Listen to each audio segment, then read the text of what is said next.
la famille, bonjour tout le monde. J'espère que vous allez tokos. J'espère que Luko est ce petit samutumoko.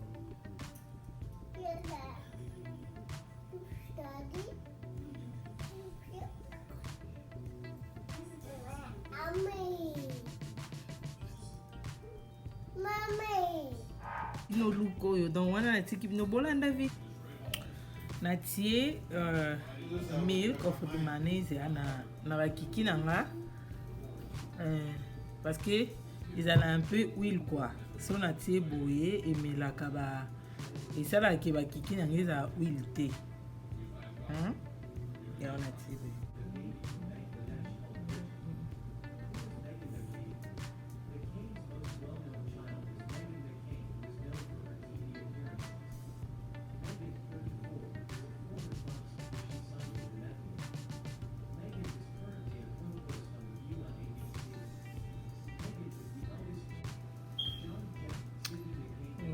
Ça la presse concealer oyo eza numéro 120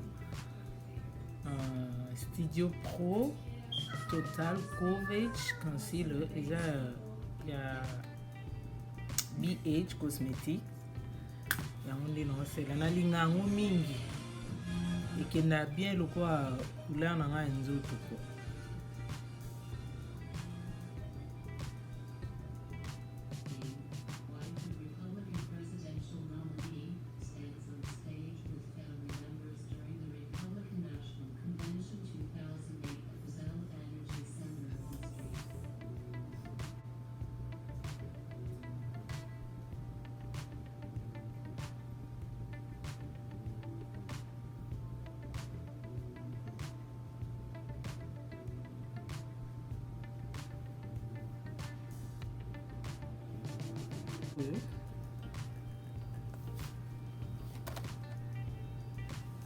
Mwana eza Zulu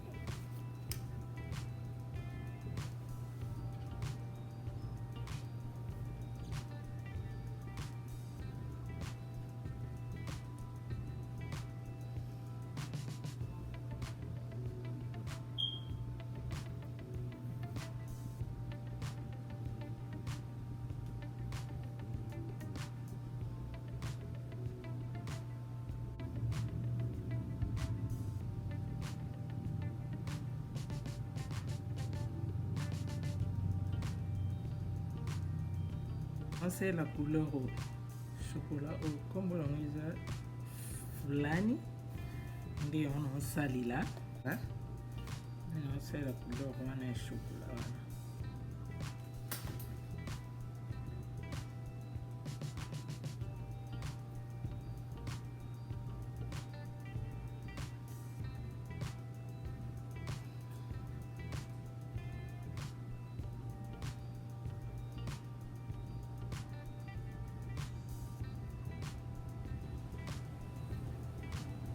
Non, c'est la couleur oyo ya noir oyo palette eza BH Cosmetics. Non, c'est la noir wana on a l'axibino tiango awa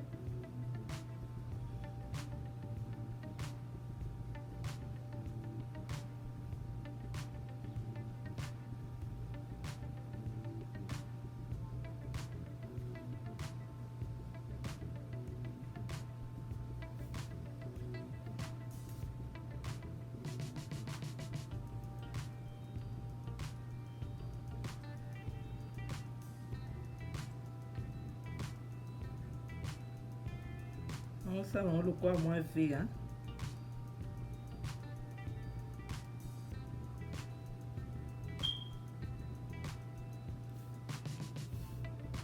Et la couleur oyo on tient au binda moi le couleur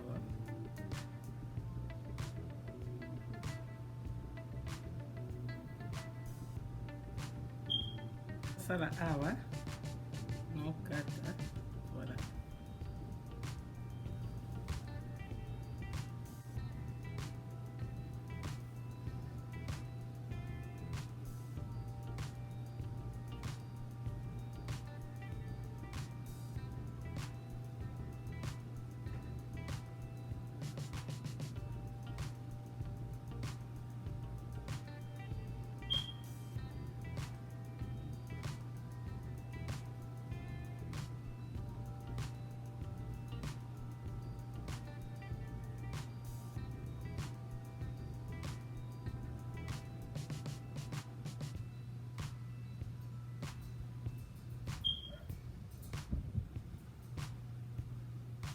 Non, c'est la couleur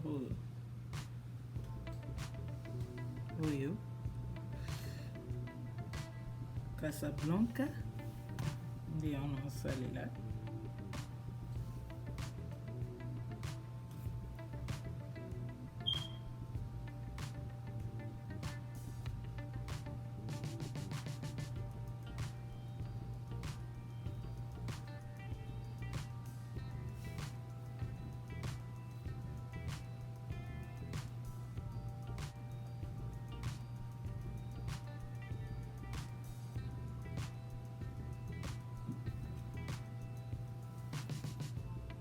C'est la couleur oyo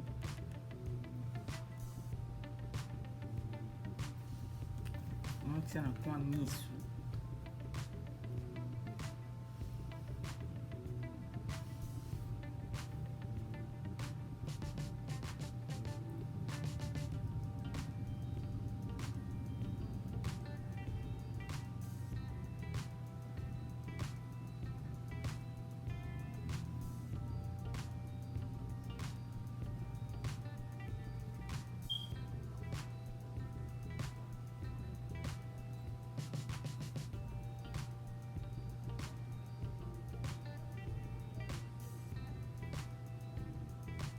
Faute dans la marque ESA NW47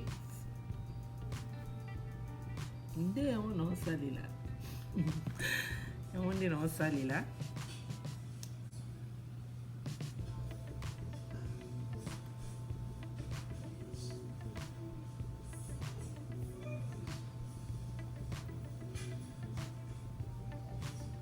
naosalela concealer nango eza NC42. Il est un peu clair par rapport à Nama.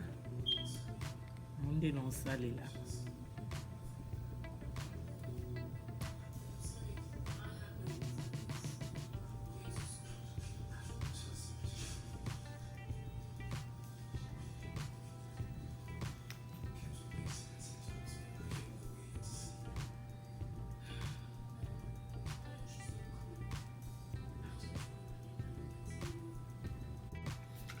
Maintenant, je vais sprayer un peu Ninanga pour que la blende bien quoi.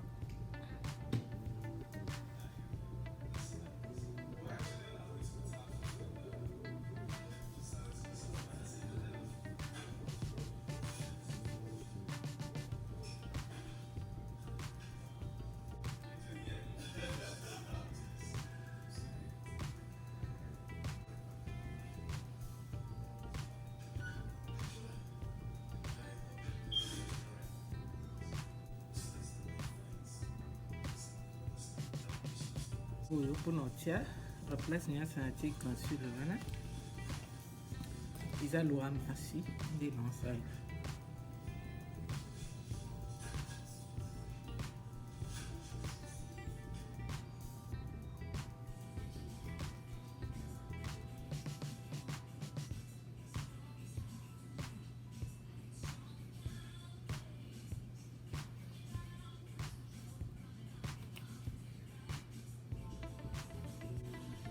Maintenant, on ça contour.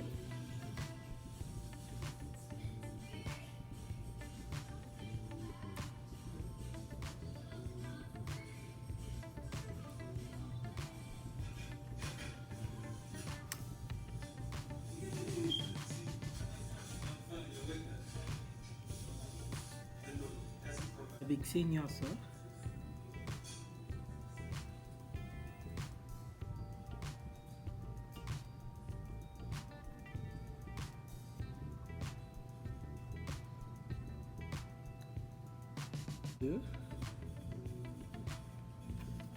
On dénonce.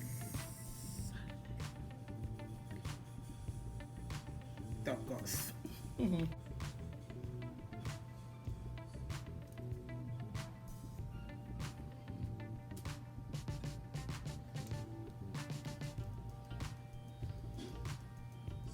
Alors, ça ne se bloque pas sur la faute de marque. Déjà NW48. Alors, ça ne se bloque pas sur ça.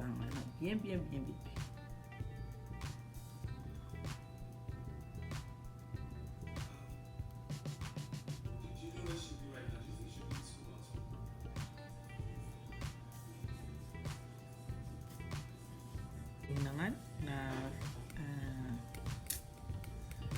spray oyo eza ya BH Cosmetics nalingi yango mingi eza bien.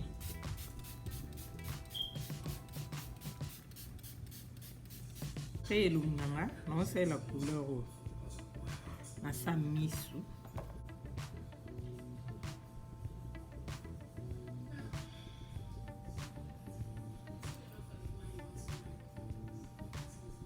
C'est la mascara.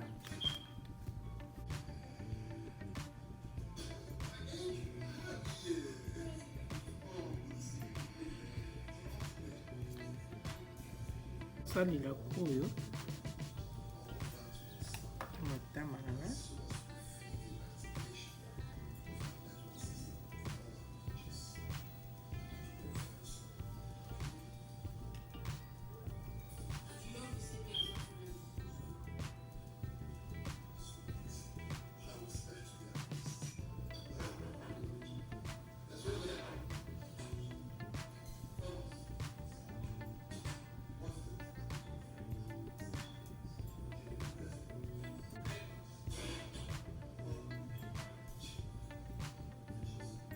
Et maintenant, on tient on va prendre misu.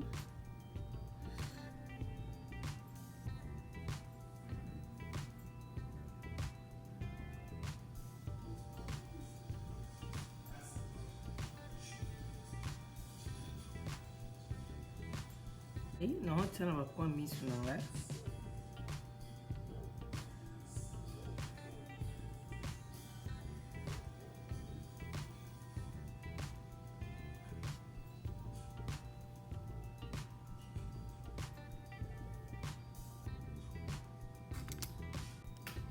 Après, non, c'est la lipstick il y a Juvia's Place, Doudou Mat. Et on dit non, salé.